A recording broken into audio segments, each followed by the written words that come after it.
Ciudades intermedias va a ser el tema del ENADE 2016. Todos los guatemaltecos estamos siendo víctimas de muchísimos fenómenos: la falta de servicios, la contaminación del medio ambiente, desempleo, el tránsito vehicular, que es algo prácticamente desastroso, ya invivible en el país, y las consecuencias que eso tiene sobre el estrés y la salud de todos nosotros. Así que para abordar este tema y esta propuesta y analizar su viabilidad, hemos invitado en esta oportunidad a Roberto Gutiérrez, quien es vicepresidente del Comité de Organización del ENADE 2016, y también a Jan Roche, quien es experto en temas territoriales. Así que ambos, bienvenidos. Gracias. Buenas noches. Para completar lo que decía Carmen, del lado de la ruralidad siempre se identifica también los índices más bajos de desarrollo, los mayores problemas de la pobreza, del problema de acceso a servicios públicos, la ausencia del Estado, y entre esos dos polos se plantea una ciudad intermedia. Quizás podemos comenzar por ahí, don Roberto, explicándole a la audiencia ¿qué es una ciudad intermedia? ¿Qué usa de lo bueno y qué se despoja de los dos puntos extremos? Sí, claro. Una ciudad intermedia es considerada aquella que ya tiene la capacidad de prestar servicios a su comunidad. Es una ciudad que tiene niveles de competitividad en el sentido que puede proveer oportunidades de trabajo a las personas a partir de promover a su vez inversiones generadoras de empleo. Es una ciudad incluyente en el sentido que recibe a las personas con la dignidad que se merecen. Es una ciudad resiliente en el sentido que puede abordar el cambio climático de una manera adecuada y que además sabe manejar sus servicios de manejo de desechos sólidos, de desechos de aguas, etcétera. En fin, es una ciudad que tiene las condiciones para que las personas puedan llevar a cabo su vida de una manera más humana. Eso es una ciudad intermedia. ¿Tiene usted en mente un nombre de una ciudad en Guatemala que ya encaje en esa calificación? Bueno, hay aspiraciones a llegar a ser intermedias. Yo vivo en Quetzaltenango y Quetzaltenango podría ser en las ciudades de provincia la que ya está llegando a tener esas condiciones. Aún le falta, pero tiene todo un plan de acción que se está implementando para llegar a ser una ciudad intermedia. Una forma de sensibilizar o hacer entender la importancia de este tema a nuestro público televidente es analizar el crecimiento urbano de Guatemala, y para eso yo quisiera pedirle a producción que nos pusiera esa gráfica que nos trasladó don Roberto desde muy temprano esta mañana, en la cual se ve como en 1980 el 67% de la población vivía en áreas rurales, en el 2016 es el 51%, en el 2032 va a reducirse al 21%. Por el contrario, en las áreas urbanas, en 1980 el 33% de la población vivía en áreas urbanas, y se calcula que en el año 2032 vamos a ser el 79% de guatemaltecos habitando en áreas urbanas. Sí, tal vez ese es un tema absolutamente fundamental para el futuro del país. Esa gráfica sale del Plan Nacional de Desarrollo CATUN Nuestra Guatemala 2032, que se trabajó desde la CG Plan y que por primera vez un poco marca esa tendencia hacia la urbanización y los cambios que eso significa en el futuro. Los cambios en los desafíos que planteaba don Roberto, pero también los cambios en oportunidades. Los países del mundo han pasado por ese proceso que llamamos de transición rural-urbano, es decir, cuando la población se vuelve en su mayoría urbana, que es el fenómeno que estamos describiendo, que se debe con todos los problemas, pero también con todas las oportunidades, porque es en la ciudad donde lo planteaba don Roberto, se puede tener mucho más valor hacia los productos, hacia los servicios, es en las ciudades donde se logra la generación de empleo, si hacemos las cosas bien, es en las ciudades donde se logra en general la prestación de mejores servicios, donde se logra incluso las mejores calidades de vida, pero siempre y cuando hacemos las cosas como se deben, y eso vamos a discutirlo un poco más adelante. Lo importante es que esa transición, que parece estadística y de cifras, es un cambio en la sociedad guatemalteca por completo. Probablemente Guatemala será dentro de 20 años mucho más distinta de lo que fue en los últimos 100. Es decir, lo que vamos a encontrar, lo que estamos empezando a ver como fenómenos, es algo que está apenas empezando y que tiene una arista muy importante.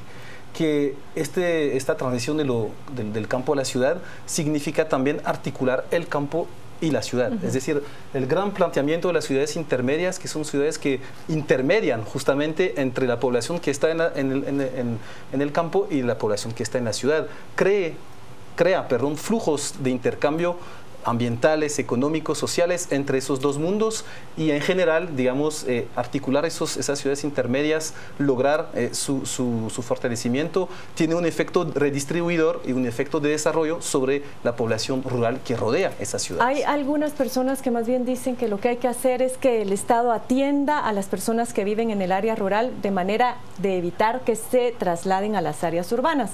Don Roberto, ¿qué opina usted de esto? ¿Realmente es posible para el Estado poder llegar a atender las necesidades en las áreas rurales o la opción verdaderamente son las ciudades intermedias? Sí, yo creo que más que opción es lo que indica, digamos, la realidad histórica, no solo de Guatemala, sino de muchos países de América Latina.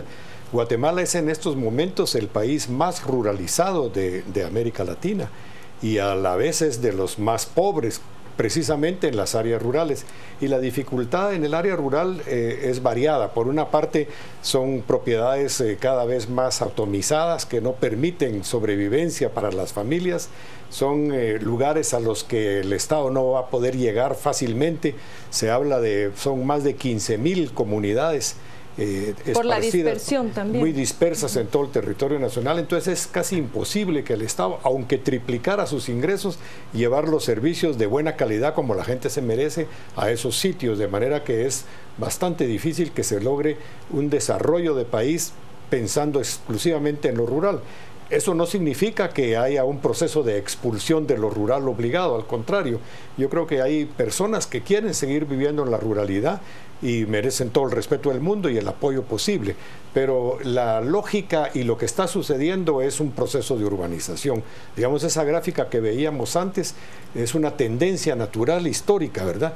Y cuando uno conversa con los jóvenes en las áreas rurales, ellos no quieren vivir ya en la ruralidad. La mayoría de ellos aspiran a una vida ciudadana con las comodidades y las oportunidades y la riqueza que se genera en las ciudades, que es ahí donde verdaderamente se dan las oportunidades, ¿verdad? Paola mencionaba hace un momento, decía, ustedes habían identificado ya algunas posibilidades de estas zonas intermedias.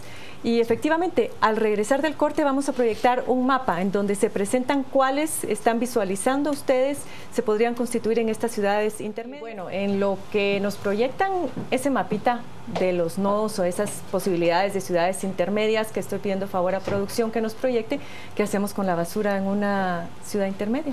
Primer punto, esos temas ya nos muestran que estamos hablando más allá de municipios, estamos hablando de ciudades, y el problema de Guatemala ya como ciudad, no como municipio, es lograr gobernarse como una metrópoli, una verdadera metrópoli de 4 millones de habitantes, lo que significa que probablemente hay que hacer cambios institucionales. Lo mismo está pasando en Quetzaltenango, o en Retauleu, o en Mazatenango, donde ya no son un solo municipio que tiene que tomar decisiones, sino que es un conjunto.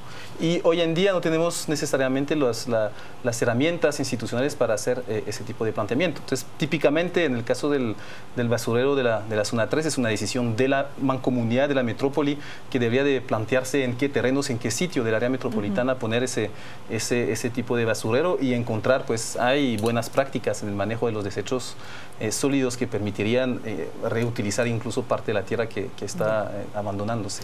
Don Roberto, pero si en el año... Proyectamos el mapita, si te parece, para que y mientras lo vemos le pregunto a don Roberto, si en el año 32 8 de cada 10 guatemaltecos van a vivir en un área urbana, ¿qué va a pasar con la ruralidad? ¿Y es tan mala como se le presenta o hacia dónde debería enfocarse la ruralidad del país? No, digamos, en esa proyección que se hace, que no es más que una proyección, ¿verdad? Es una estimación. La cantidad de personas que van a seguir viviendo en el área rural son las mismas que viven hoy, es decir, 5 millones de personas van a seguir viviendo en el área rural, porque obviamente las ciudades necesitan del soporte que el área rural le da a la ciudad y viceversa, o sea que es un continuum entre lo rural y lo urbano, como que hay que pensar el desarrollo, ¿verdad? Ahí está el mapa y tal vez, si me permiten comentar rápidamente, el primer nodo que aparece ahí, el nodo regional de Los Altos, que tiene como ciudad intermedia la ciudad de Quetzaltenango, pero hay una serie de municipios conurbanizados a Quetzaltenango, ahí se mencionan, se puede leer La Esperanza, San Mateo, San Cristóbal Totonicapán, Salcajá, en fin, son varios municipios conurbanizados que van formando una metrópoli en cada uno de los sitios ahí indicados. Ahí aparecen, esto es un trabajo que viene del CATUM 2032, elaborado por CGPLAN, y que indica que hay 5 polos o nodos de desarrollo, 5 regiones, y hay 2 adicionales que son puertos y otras 2 que son lugares turísticos, ¿verdad? Y en cada una de ellas son una serie de ciudades pequeñas que ahora son aledañas a las ciudades principales, pero que van a conformar todas ellas metrópolis. Y volviendo al tema por ejemplo, el tema del manejo de los desechos sólidos, al pensarse ya como un ente conurbanizado, el manejo se hace más viable porque se hace un volumen que ya puede rentabilizarse, y entonces ya los procesos de recolección, de manejo, etcétera, de la basura se hacen viables, ¿verdad?, al hacer un proceso más grande.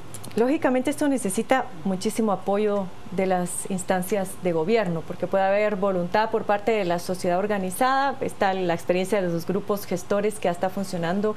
¿En cuántos departamentos o municipios? En 18 departamentos, en 18 100 municipios. departamentos, sí, en donde hay representantes de la sociedad organizada, sí. Pero el apoyo de gobierno es fundamental. ¿Existe ese apoyo de gobierno? Sí, yo creo que la coyuntura del país es muy buena, en primer sentido, porque el tema urbano y el tema de la estructuración de una agenda alrededor del tema urbano ha sido uno de los temas que el presidente Jimmy Morales ha impulsado desde la campaña e incluso en sus primeras acciones. Hay un comisionado de desarrollo urbano que es un ex colega de ustedes, que ya está marcando algunas acciones. Y por cierto, sin hacer publicidad, el día martes a las 9 el presidente justamente va a presentar la Agenda Urbana de Guatemala, que es el conjunto de políticas públicas. Es una invitación que se hace a la ciudadanía en construir esos marcos políticos de política pública en temas de desarrollo urbano, para sentar las bases justamente instrumentales, porque lo muy importante en ese tema es que la urbanización viene, pero la forma en la cual la vamos a aceptar, que sea ordenada, que sea resiliente, que sea sostenible, como mencionaba Roberto, requiere de muchísima política pública, requiere de un papel muy fuerte de la institucionalidad nacional y local, de los alcaldes y de las municipalidades, planteamiento incluso de cierta institucionalidad como un ministerio, de nuevos marcos legales, de políticas en temas de vivienda, y hay toda una agenda que se está trazando y que pues da cierta salida, que también da mucha esperanza, porque en cualquier parte del mundo, cuando un país se urbaniza, crece de manera casi que automática las oportunidades. Hay una estimación de CEPAL y CELADE que por cada punto de urbanización que se tiene crece el PIB de 0,7%, sin hacer nada. Si se hace algo, si se utiliza esas ciudades intermedias como palancas de desarrollo, se puede crecer a 1 a 1,5 por punto de urbanización. Pero, Jean-Roch, yo me pierdo un poco, porque por un lado el Estado quiere promover una ley de desarrollo rural y por otro lado hay una agenda de promoción de la urbanidad ordenada y planificada. ¿Dónde coinciden estos? Yo creo que ya también ese debate de si es uno u otro ya se superó en buena medida. Yo creo que la Ley de Desarrollo Rural pues plantea las alternativas que se necesitan para la población hoy en día en lo rural, que hay que atender de manera fuertemente para su desarrollo, pero que también la agenda urbana lo que plantea es atender la población que va a estar viviendo dentro del futuro en esas ciudades, y que si perdemos la oportunidad de desde hoy plantear buenos marcos de esa urbanización, dentro de 20 años tendremos los problemas en el país, que son los problemas actuales de la ciudad de Guatemala.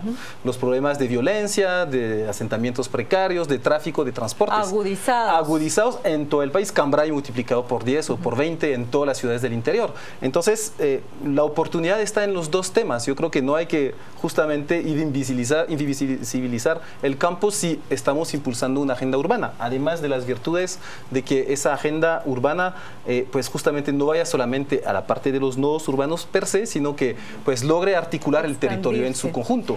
¿Dónde se necesita, por ejemplo, voy terminando con eso, que la producción del área rural se vaya valorizando, se vaya comercializando, se vaya utilizando en las ciudades? Es decir, crear esos circuitos entre la producción del campo y lo que se utiliza y lo que se valoriza en la ciudad. Ese es el arte justamente de la construcción de esa agenda Muy urbana. Bien definido como circuito. Como ya se nos termina prácticamente el tiempo, don Roberto, cuéntenos un poco del ENADE y ya con usted cerramos este segmento. Sí, bueno, como se sabe, pues Fundesa por varios años ha venido realizando este llamado Encuentro Nacional de Empresarios, ENADE, y cada año lo hace alrededor de un tema del desarrollo. Y esta es la 13ª edición, la que se va a hacer el 6 de octubre de este año, cabalmente con la temática de acercando el desarrollo, promoviendo ciudades intermedias.